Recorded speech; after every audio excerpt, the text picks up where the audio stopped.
and they, tradition says, were led to write only under the pressure of necessity.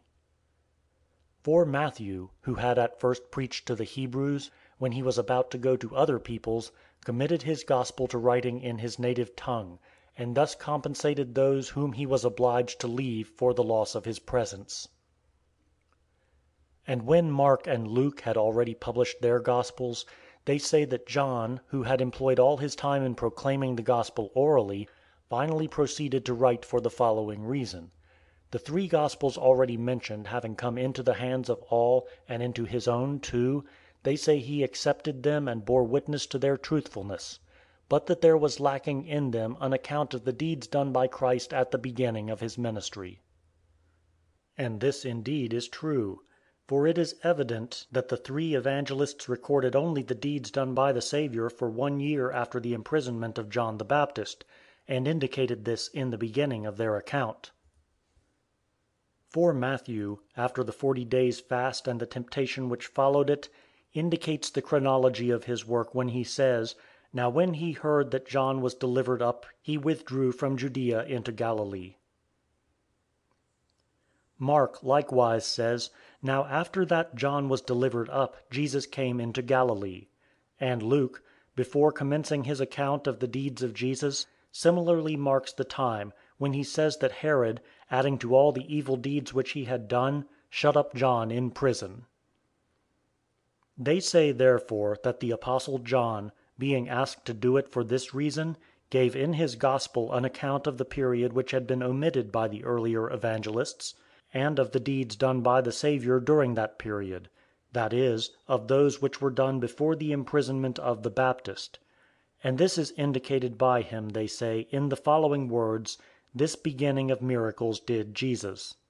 And again, when he refers to the Baptist, in the midst of the deeds of Jesus, as still baptizing in Enon near Salim, when he states the matter clearly in the words, "For John was not yet cast into prison." John accordingly, in his Gospel, records the deeds of Christ which were performed before the Baptist was cast into prison, but the other three evangelists mention the events which happened after that time. One who understands this can no longer think that the Gospels are at variance with one another, inasmuch as the Gospel according to John contains the first acts of Christ, while the others give an account of the latter part of his life. And the genealogy of our Saviour according to the flesh John quite naturally omitted, because it had been already given by Matthew and Luke, and began with the doctrine of his divinity, which had, as it were, been reserved for him, as their superior, by the divine Spirit. These things may suffice, which we have said concerning the Gospel of John. The cause which led to the composition of the Gospel of Mark has been already stated by us. But as for Luke, in the beginning of his Gospel, he states himself the reasons which led him to write it. He states that since many others had more rashly undertaken to compose a narrative of the events of which he had acquired perfect knowledge, he himself, feeling the necessity of freeing us from their uncertain questions, delivered in his own Gospel an accurate account of those events in regard to which he had learned the full truth, being aided by his intimacy and his stay with Paul, and by his acquaintance with the rest of the apostles. So much for our own account of these things. But in a more fitting place we shall attempt to show by quotations from the ancients what others have said concerning them. But of the writings of John, not only his Gospel, but also the former of his epistles, has been accepted without dispute both now and in ancient times, but the other two are disputed. In regard to the Apocalypse, the opinions of most men are still divided. But at the proper time this question likewise shall be decided from the testimony of the ancients. Chapter 25. The Divine Scriptures that are accepted, and those that are not. Since we are dealing with this subject, it is proper to sum up the writings of the New Testament which have been already mentioned. First then must be put the Holy Quaternion of the Gospels, following them with the Acts of the Apostles. After this must be reckoned the Epistles of Paul, next in order the extant former Epistle of John, and likewise the Epistle of Peter, must be maintained. After them is to be placed, if it really seem proper, the Apocalypse of John, concerning which we shall give the different opinions at the proper time. These then belong among the accepted writings. Among the disputed writings, which are nevertheless recognized by many, are extant the so-called Epistle of James, and that of Jude; also the second Epistle of Peter, and those that are called the second and third of John, whether they belong to the evangelist or to another person of the same name. Among the rejected writings must be reckoned also the Acts of Paul, and the so-called Shepherd, and the Apocalypse of Peter, and in addition to these the extant Epistle of Barnabas, and the so-called Teachings of the Apostles; and besides, as I said, the Apocalypse of John, if it seem proper, which some, as I said, reject, but which others class with the accepted books. And among these some have placed also the Gospel according to the Hebrews, with which those of the Hebrews that have accepted Christ are especially delighted. And all these may be reckoned among the disputed books.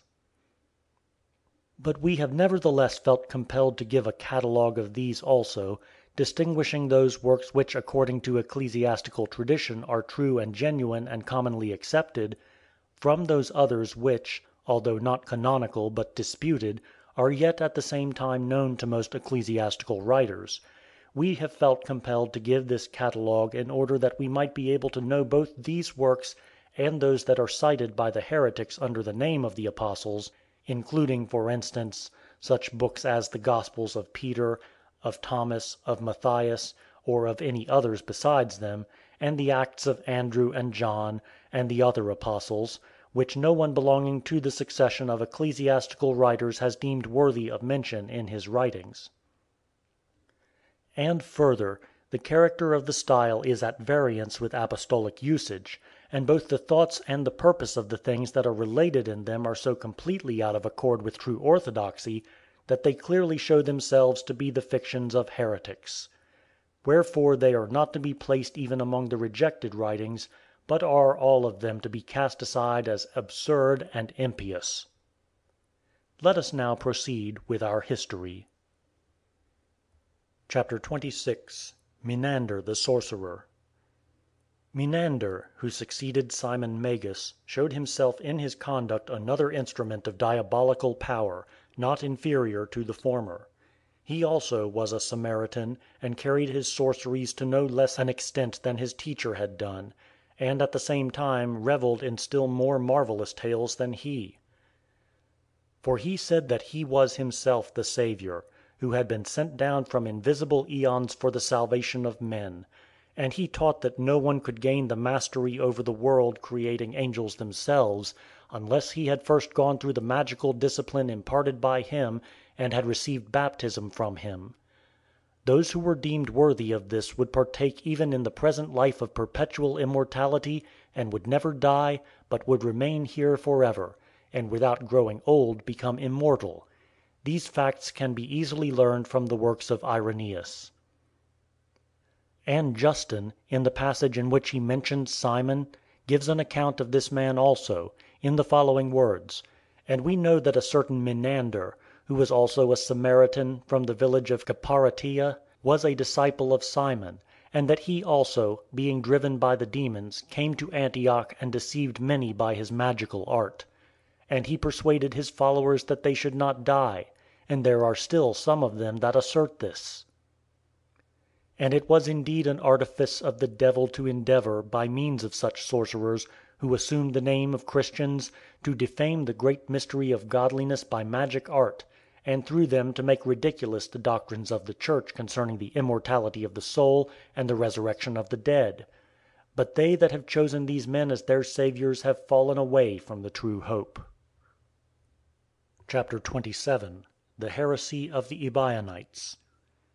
The evil demon, however, being unable to tear certain others from their allegiance to the Christ of God, yet found them susceptible in a different direction, and so brought them over to his own purposes. The ancients quite properly called these men Ebionites, because they held poor and mean opinions concerning Christ. For they considered him a plain and common man, who was justified only because of his superior virtue, and who was the fruit of the intercourse